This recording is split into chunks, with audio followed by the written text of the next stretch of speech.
나는 화가로서 전력을 다하여 전쟁을 비난한다. 나의 비난이 효과적인지 어떤지는 알지 못한다. 그러나 나는 그림을 통해 직접적으로 주저없이 전쟁의 모순을 고발하겠다. 여러분 안녕하세요. 김희은입니다.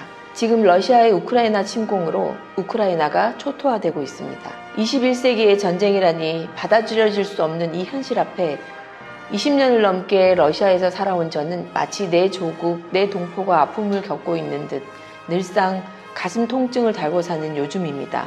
슬픈 마음을 가눌 수가 없습니다. 진정 서로가 서로를 죽이는 전쟁만이 답일까요? 사실 러시아의 역사를 살펴보면 수많은 전쟁이 점철된 과거를 가지고 있습니다. 그래서인지 전쟁의 참상을 보여주는 많은 그림들이 그려져 있어요. 오늘은 러시아 화가들이 그린 전쟁 그림을 살펴보며 진심으로 러시아와 우크라이나의 전쟁이 종식되기를 기원해 보려 합니다.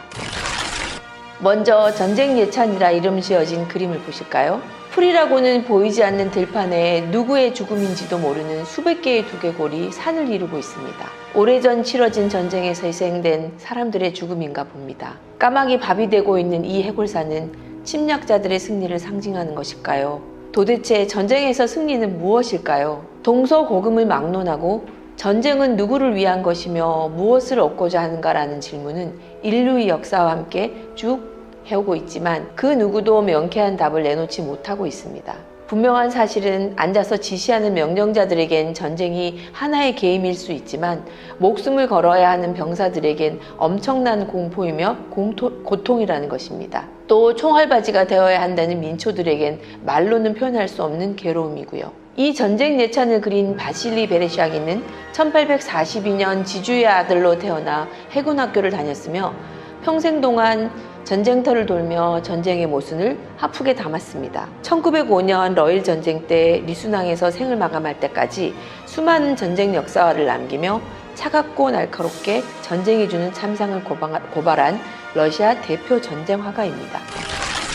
그림 속 전쟁은 지옥입니다. 육신을 잃어버리고 승리의 전눈물로 전락한 해골만이 일상의 햇빛잔치를 즐길 수 있는 것, 까마귀에게 먹잇감이 되어주는 백골만이 허무하게 산을 이루는 것, 그것이 바로 전쟁이란 참혹한 참상이며 죽음과 종말입니다. 그래서인지 해골더미 위에 뿌려지는 햇살은 박다 못해 시리고 서글퍼 보입니다. 이 그림을 보며 느껴지는 가슴 서늘함만으로도 전쟁이란 무거운 주제에 대한 답이 될 수 있을까요? 전쟁 예찬이란 그림에는 과거와 현재 그리고 미래의 정복자에게라는 헌사가 있습니다. 이 그림이 그려진 지 100년이 훌쩍 지난 지금 베레샤긴의 조국 러시아가 어머니의 땅 키예프를 침공하고 수많은 사람을 죽이는 현실을 그는 저 세상에서 지켜보고 있겠지요.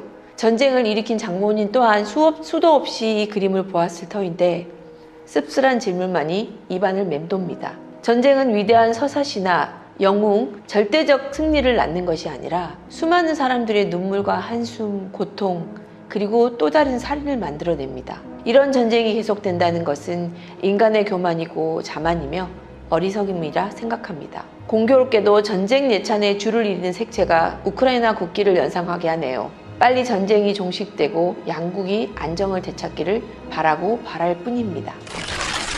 치열한 전쟁 후에 허무한 죽음의 들판, 수많은 사람들의 목숨을 밟고 얻은 승리의 환호성. 과연 이 승리는 그림 속 군인들에게 어떤 의미일까요? 진정한 조국애와 군인으로서의 사명감으로 똘똘 뭉친 그들이겠지만 환호한 몸짓에서 진정 얻어지는 느낌은 어떤가요? 그들이 환호하는 이유는 전쟁의 승리의 기쁨보다는 더 이상 죽음의 공포로 힘들어하지 않아도 된다는 안도감에서 비롯된 것이 아닐까 생각합니다. 차가운 눈바닥 위에 쓰러진 주검들을 보면서 전쟁이 주는 대가에는 어떠한 긍정도 없음을 그림을 통해 알 수 있습니다.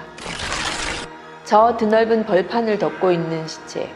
그들은 분명 누군가의 아들이고 아빠일 수도 연인일 수도 있는 사람입니다. 보통 인간이 죽으면 그래도 수의 한 벌은 가져갈 수 있는 것인데 그림 속 군인들에겐 옷 한 벌조차도 허락되지 않고 있어요. 그들이 입었던 군복은 다음에 올 후배 군인들에게 주어질 테니까요. 그저 사제가 뿌려주는 하얀 연기만이 그들의 영혼을 위로하고 있을 뿐입니다. 전쟁은 그렇게 수많은 사람들의 이별과 한숨과 눈물, 절망을 낳을 뿐입니다. 죽음을 바라보는 또 다른 시선, 바실리 페로프가 그렸습니다. 고대 루시의 민요 중에는 이런 노래가 있습니다. 어머니의 눈물은 큰 강물처럼 쏟아지고 누이의 눈물은 시냇물처럼 흐른다. 아내의 눈물은 이슬처럼 내리는구나. 햇살의 이슬은 금방 사라질 것이니. 오랜 세월 러시아인들에게 회자되며 불려졌던 곡으로 전쟁으로 아들을, 남편을, 형제를 잃은 상실감을 표현하고 있습니다. 특히 이 그림은 러시아 이코나에서 자주 볼 수 있는 삼위일체의 구도를 사용하여 어머니, 누이, 아내의 애끓는 슬픔을 쏟아내고 있습니다. 자식을 앞세운 부모의 통곡보다 더 처절한 울음이 있을까요? 절망하는 엄마의 피 끓는 절규와 혈육을 잃은 누이의 망연자실. 하지만 남편을 땅에 묻고 자식에게 젖을 물리는 아내는 떠난 사람과의 이별보다는 내 파란의 핏덩이가 더 걱정이 되는 듯 슬픔보다 근심의 빛이 더합니다. 그래서 어린 것을 품에 안은 엄마는 강해질 수밖에 없습니다. 아이를 안고 있는 여인이 검은 베일을 들어 곁눈질하는 시선 방향으로 어렴풋이 낯선 남자의 형체가 보입니다. 아들의 목숨을 앗아간 적군을 표현하는 것일까요? 아내의 새로운 인생을 열어줄 누군가일까요? 참으로 묘한 느낌을 주는 그림입니다. 슬픔에도 크기와 무게가 있다. 페로프는 이 그림을 통해 이런 말을 하고 싶었던 것 같습니다. 인간이면 누구나 겪어야 하는 죽음이라는 거대한 산 앞에서 세상사의 엄연한 이치를 다시 한번 생각하게 하는 페로프의 그림입니다. 모스크바 트레차코프 미술관에 있는 페도토프 방에 들어서면 나란히 걸려있는 두 그림이 눈길을 끕니다. 전사한 남편과의 이별을 견뎌내는 젊은 미망인의 절망을 담은 그림입니다. 하나는 아이가 태어나기 전에 미망인의 모습이고 다른 하나는 아이가 태어난 후의 모습입니다. 아직도 여린 소녀처럼 보이는 여인이 상복을 입고 뱃속의 아이를 감싸며 슬퍼하고 있습니다. 절망하는 그녀 뒤로 남편의 영정 사진이 보이네요. 탁자에 기대서 한숨 짓는 어린 미망인의 눈물이 너무도 깊어 보이지요. 그렇게 시간이 흘러 어린 미망인은 상중에 아이를 낳았나 봅니다. 두 번째 그림의 톤이 한층 어두워진 걸 보면 미망인이 짊어질 삶의 무게가 얼마나 무거운지 가늠할 수가 있어요. 방 안을 가득 메웠던 세간살이가 사라진 걸 보니 금초대며 집안의 물건들을 팔아 하루하루를 연명한 것 같기도 하고요. 여인의 얼굴에 수심이 한층 더 깊어지고 눈물도 메말라 지쳐 보입니다. 전쟁으로 가족을 잃은 상실은 참혹한 슬픔임에 틀림이 없습니다. 더불어 이렇게 두 개의 그림을 함께 그려 슬픔의 깊이를 보여주고 삶의 무거움을 느끼게 하는 페도토프의 표현에 박수를 보냅니다. 전쟁의 상처로 잉태되는 수많은 절망, 그 어둠은 상상 이상의 무게로 많은 이들을 짓누르고 있습니다.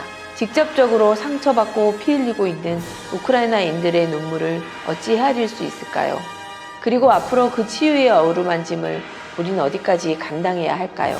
전쟁과 죽음을 이야기한 이번 방송을 마치며 우리 모두 전쟁의 참상 앞에 잘잘못만을 따질 것이 아니라 좀 더 사랑으로 현실을 감싸야 하지 않을까 생각합니다. 다시 한번 러시아와 우크라이나의 전쟁 종식을 기원합니다.